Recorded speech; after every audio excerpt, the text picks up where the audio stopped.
Isaías 62, versículo 6 a 7. Ó Jerusalém, coloquei vigias sobre seus muros. Eles vão orar a Deus sem parar, pedindo que Ele cumpra suas promessas. Vocês vigiem, orem sem parar, não se entreguem ao repouso, não lhe dê descanso, até Ele firmar Jerusalém e torná-la famosa e respeitada por toda a terra. Meu Deus. Amém? Viu só? Até quando devo orar, né? Isaías, capítulo... A resposta está aqui. A resposta está em Isaías 62, versículos 6 a 7. Amém? Glória a Deus. Devo orar para que o Senhor firme Jerusalém. Amém? Para que o Senhor te firme, para que o Senhor me firme. Firme a igreja dele na terra. Glória a Deus. Então vamos em Efésios capítulo 6 também. Vou aproveitar aqui já os versículos, né? Que aí a gente vai ganhando mais tempo. Então orar é guerrear. É guerrear da maneira certa. Amém? Efésios capítulo 6, versículo 10 em diante. Por último, quero recordar-lhe que a força de vocês deve vir do imenso poder do Senhor dentro de vocês. Visto-se de toda a armadura de Deus, a fim que possa permanecer a salvo das táticas e artimanhas de Satanás. Porque nós não lutamos contra gente feita de carne e sangue, mas contra os poderes e autoridades, contra os dominadores deste mundo de trevas, contra as forças espirituais do mal nas regiões celestiais. Portanto, usem cada peça da armadura de Deus para resistir ao inimigo, sempre que ele atacar. E quando tudo estiver acabado, vocês ainda estejam de pé. Mas para isso vocês necessitam do cinturão da verdade, da couraça da justiça. Calcem sapatos que possam fazê-lo andar depressa ao pregar o evangelho da paz. Em cada batalha vocês precisarão da fé como escudo para deter as setas ardentes disparadas pelo maligno contra vocês. Vocês precisarão do capacete da salvação, da espada do Espírito, que é a palavra de Deus. Orem no Espírito, em todas as ocasiões, com toda oração e súplica. Fiquem alertas, não desanimem, continuem orando fervorosamente por todos os cristãos em toda parte. Meu Deus. Amém? Então, se a gente desanimar, nada feito, né? Deus ele está nos chamando para que a gente guerreie. E a nossa guerra é essa, tá bom? A oração é uma arma de guerra. Amém? A oração é uma arma de guerra, tá? E Deus ele nos estabeleceu na terra para isso, como filhos amados. Lembra? Romanos capítulo 8, versículo 19. Amém? A criação, a natureza, a criação de Deus, ela está na expectativa da manifestação dos verdadeiros filhos de Deus. Então, se a gente desanimar, entendeu? O que Deus vai fazer através de nós? Como é que ele vai trabalhar? Então, Deus disse para Moisés, lembra? Quando Deus disse para Moisés, quando ele chamou Moisés naquela sarça, né? Diante daquele arbusto que estava queimando, né? Aliás, que estava pegando fogo, mas não queimava. Então Moisés estava diante da presença de Deus. E agora Moisés sem entender nada, né? Deus pegou um homem que não entendia o propósito de Deus. Sabe por quê? Porque lá no Egito, né? Estava ali o povo de Deus orando. Então o povo de Deus foi escravo, permaneceu escravo até que eles se levantassem para orar. Então, quando eles se levantaram para orar, aí Deus ouviu. Às vezes a gente pode até chegar diante e dizer, Senhor, o Senhor não está vendo a minha luta? Entendeu? Você não está vendo a minha luta? Às vezes a gente encontra pessoas, eu quero desistir, eu quero parar, entendeu? Esse dia eu falei para uma pessoa, eu disse, você nem começou, minha irmã, você não é de oração, você não ora, estou te chamando para você orar, você não quer orar, e já quer parar, você está entendendo? Eu quero desistir de tudo. Digo, a sua casa, a sua família, que é abençoada, Deus te deu, não, mas porque a luta está muito grande, entendeu? Então, Tem pessoas que querem parar, querem desistir, e que quando nem começaram ainda, né? Nem começaram a guerra ainda, a luta. Deus, aliás, Deus, nós estamos guerreando numa guerra que nós já ganhamos, nós já vencemos. Amém? Deus estava esperando só que aquele povo orasse. Ele falou para Moisés: vai, eu ouvi o clamor do meu povo. Você viu só quantos anos aquele povo perdeu? Então, quanto tempo nós temos perdido a batalha? Por quê? Porque nós não mantemos a nossa comunhão com Deus, com o Espírito Santo. Entendeu? A Bíblia diz que é Ele que nos ensina, é Ele que ora por nós, é Ele que nos ensina a orar da maneira que convém. Ele diz que nós não sabemos orar. Entendeu? Da maneira que convém, entendeu? Da maneira certa. Mas Ele sabe, o Espírito Santo sabe. Então aquele povo clamou até que Deus ouviu o clamor do povo e falou para Moisés: pode ir, porque o meu povo clamou. Ó, a tua vida, outra coisa também muito importante para a gente saber. A nossa vida, né? Teu nível espiritual. Meu nível espiritual não é medido por quanto eu prego, não. Não, não. O meu nível espiritual é medido pela minha vida de oração. Entendeu? Por quanto eu oro. Porque o diabo, ele não tem medo, né? De grandes pregadores, não. Ele não tem medo, né? Nem de pessoas que batem no peito e dizem assim: eu tenho fé. Não, mas Deus está comigo. Não, não basta isso. É necessário que a gente tenha um relacionamento com Deus. Você pode perceber na Bíblia, na palavra, Jesus conta as parábolas, né? Quando ele fala lá em Mateus capítulo 22, mas o reino dos céus é comparado a um homem que preparou um banquete, né? De núpcias, né? Para o seu filho, né? Uma festa, né?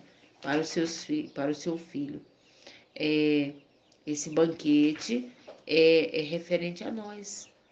Esse banquete, ele está falando, vamos lá em Mateus capítulo 22, né? Ele fala sobre as bodas, né? Jesus contou diversas parábolas para mostrar com o que se parece o reino dos céus, Olha aí. dizendo: o reino dos céus pode ser ilustrado com a história de um rei que preparou um grande banquete de casamento para seu filho. Olha aí. Muitas pessoas foram convidadas pelos seus servos, e quando o banquete estava pronto, ele mandou mensageiros para avisar a cada um que estava na hora de ir, mas todos recusaram o convite. Então mandou outros criados e disse: digam aos convidados que preparei o banquete, meus bois, meus novilhos gordos foram abatidos, e tudo está pronto. Venham depressa para o banquete do casamento. Mas os que ele havia convidado não lhe deram atenção e foram tratar dos seus negócios, um para sua fazenda, outro para o seu armazém, outros bateram nos seus servos, maltrataram e mataram. Então o rei irado mandou seu exército, destruiu os assassinos e pôs fogo na cidade deles. Então disse aos seus servos: o banquete do casamento está pronto, mas os que eu convidei não são dignos dessa honra. Saiam pelas esquinas e convidem todos os que vocês acharem. Assim fizeram os servos, trouxeram todos os que puderam achar, tanto os bons como os maus. E o salão do banquete de casamento ficou cheio de convidados. Sim, continua. Mas quando o rei entrou para conhecer os convidados, notou um homem que não estava usando a roupa de casamento. Amigo, perguntou ele, como é possível você estar aqui sem roupa de casamento? E o homem não teve resposta. Então o rei disse aos seus auxiliares: amarre suas mãos e pés, joguem o homem na escuridão, onde haverá choro e ranger de dentes. Porque muitos são chamados, mas poucos são os escolhidos. Amém? O versículo-chave desse texto está aí, ó. Muitos são chamados, mas poucos são escolhidos. Entendeu? Então, muitas pessoas, aparentemente, a gente acha que tem um relacionamento com Deus.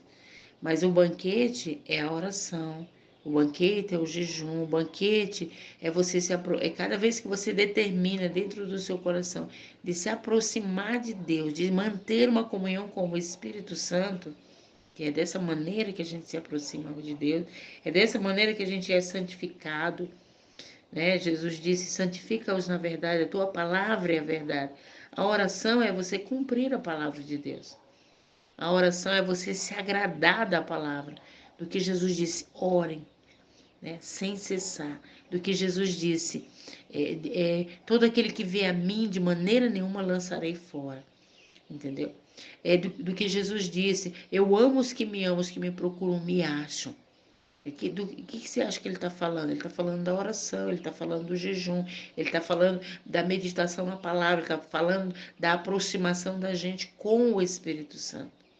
Amém? De nós nos aproximarmos cada vez mais. Você quer ver? Vamos terminando em Apocalipse, capítulo 3, né? Versículo 15. É quase a mesma coisa que ele está falando aqui sobre o banquete. Ele quer dizer isso, comunhão. Comunhão. Muitos são chamados, mas poucos são escolhidos. Por quê? Ele nos chama para orar, ele nos chama para estar em comunhão com ele, e aí a gente vai protelando, a gente vai empurrando com a barriga, a nossa vida espiritual vai ficando cada vez mais vazia, a nossa vida espiritual, entendeu? Por isso a palavra do Senhor nos diz: desperta, ei, ele está falando com ímpios lá fora, ele está falando com a igreja: desperta tu que dormes, entendeu? Uma igreja sem oração, um povo que não ora, é uma igreja que dorme, entendeu? É uma igreja que não senta no banquete que Deus preparou. Esse banquete que Deus preparou, todos os dias Ele quer que nós sentemos no banquete. Glória a Deus. Homens de oração são homens de poder. Mulheres de oração são mulheres de poder. Aleluia, Jesus. Você vai pregar ou você vai incomodar alguém, ou duas coisas acontecem na mensagem de poder. Ou a pessoa incomoda o outro, né, que está ouvindo, ou essa pessoa que ouve a palavra de um homem, de uma mulher de poder, se dobra diante do Pai. Duas coisas acontecem. Ou a pessoa se irrita, né? Por quê? Porque a palavra de poder vai irritar mesmo, entendeu? Ou vai converter a pessoa. Porque do outro lado trata-se do querer, né? E a Bíblia diz que a palavra de Deus ela não volta vazia. Ela não volta vazia. Ou ela incomoda, duas coisas. Ou ela incomoda, entendeu? Ou a pessoa se rende de uma vez por todas. Não veio Jesus, né? Se você quer ver, na prática, Jesus pregou, né? E estava lá uma multidão. E aí ele estava dizendo: olha, o Espírito é o que dá vida, a carne para nada serve. Entendeu? As palavras que eu vos digo são espírito e vida. E isso irritou as pessoas. E Jesus falou imediatamente. Ele falou para aquela multidão: acontece é que vocês não creem, alguns de vocês não creem. Aí o que aconteceu? Aquele culto se esvaziou, porque as pessoas foram embora. A maior parte ali foram embora, entendeu? E aí os discípulos, e Jesus falou para os discípulos: e vocês, por que vocês ainda estão aqui? Né? Tipo assim, não querem ir com eles também, né?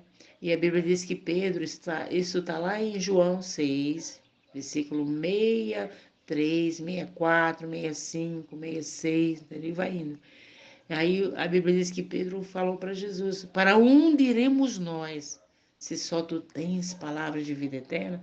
Então estava ali dois públicos, né? Aqueles que aceitavam de fato a palavra, que disseram até: nós não temos outro lugar para ir, só o Senhor mesmo, porque daqui nós não vamos sair, daqui ninguém vai nos tirar, né? Entendeu?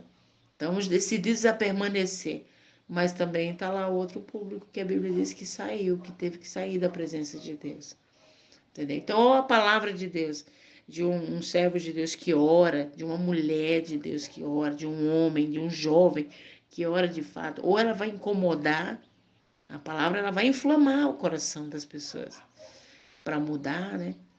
Fere meu coração de uma ferida de fome por ti. Amém? Oh, Jesus. Amém? Amém. Vamos lá, Apocalipse capítulo 3, né? Versículo 15. Pode ler isso, Raquel. Eu Olha, conheço bem as suas obras, sei que você não é quente nem frio. Eu desejaria que você fosse uma coisa ou outra, porém, já que você é meramente morno, eu estou a ponto de cuspir você da minha boca. Você diz: eu sou rico, tenho tudo o que necessito, não preciso de coisa alguma, e não percebe que espiritualmente você é um desgraçado, miserável, pobre, cego e nu. O meu conselho a você é que compre de mim ouro puro, ouro purificado pelo fogo. Só então você será verdadeiramente rico, e que adquira de mim vestes brancas, limpas e puras, para cobrir sua vergonha e nudez, e compre de mim remédio, para curar seus olhos e devolver-lhe a sua vista. olha o que a Bíblia diz, né? Então, dentro desse texto, nós podemos ver que nós não podemos andar sozinhos, entendeu? Ele diz: sem mim nada podeis fazer, João 15:5, né? Então, em Apocalipse aí, nós podemos ver a condição da igreja de Laodiceia. E essa igreja não é lá daquele passado, né? Lá do passado, não, é a igreja de hoje. Deus está falando o hoje, hoje comigo, com você. Amém? Com a igreja de hoje, ele está dizendo. Ele está falando. Então, a oração, ela demonstra o quanto nós dependemos de Deus. Olha o que faz a oração. A oração é se adornar. A oração é você se vestir para não andar nu. O que se representa andar nu? O que significa isso? Desprevenido, despreparado, entendeu? Nós vimos isso em Efésios capítulo 6, né? Que a nossa guerra, a nossa luta não é contra a carne nem contra o sangue, mas contra os principados, potestades. E ali o apóstolo diz a importância da palavra de Deus, da oração sem cessar. Ele diz: orai sem cessar, orando em todo o tempo. Amém? Para que você esteja preparado em todo o tempo também. Então, Deus falou aqui com a igreja de Laodiceia, Jesus falou com a igreja de Laodiceia, né?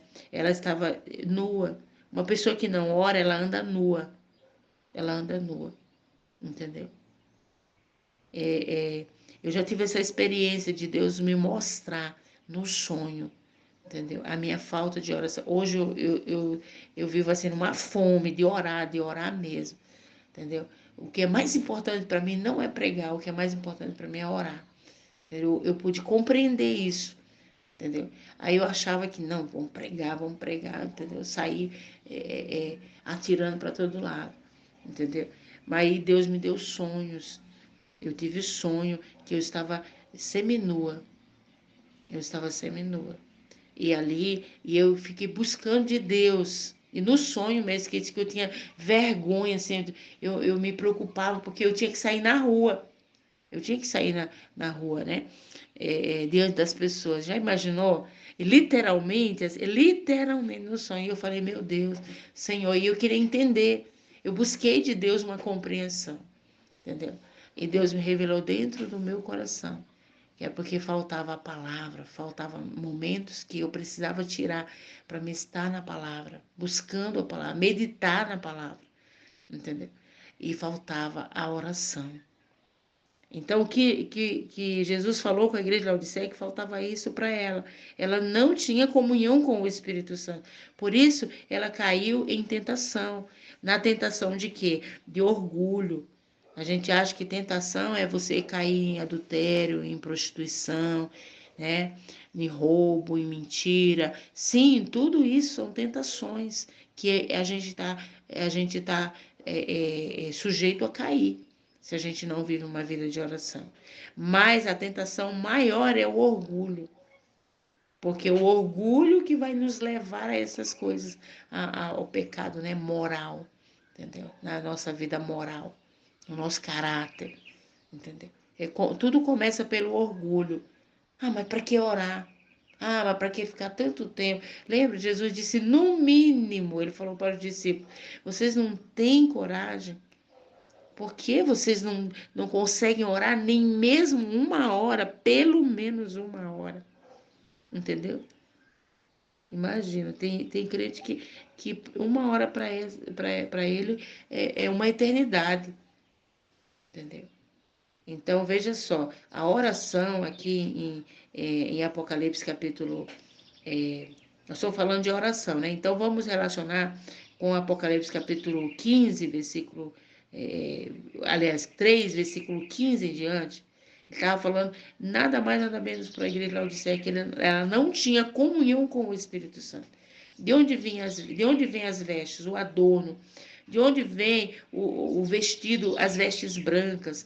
De onde vem a riqueza que Deus tem para nós? De onde vem o colírio? Vem da comunhão com o Espírito Santo. Amém? Por meio da palavra de Deus. Amém?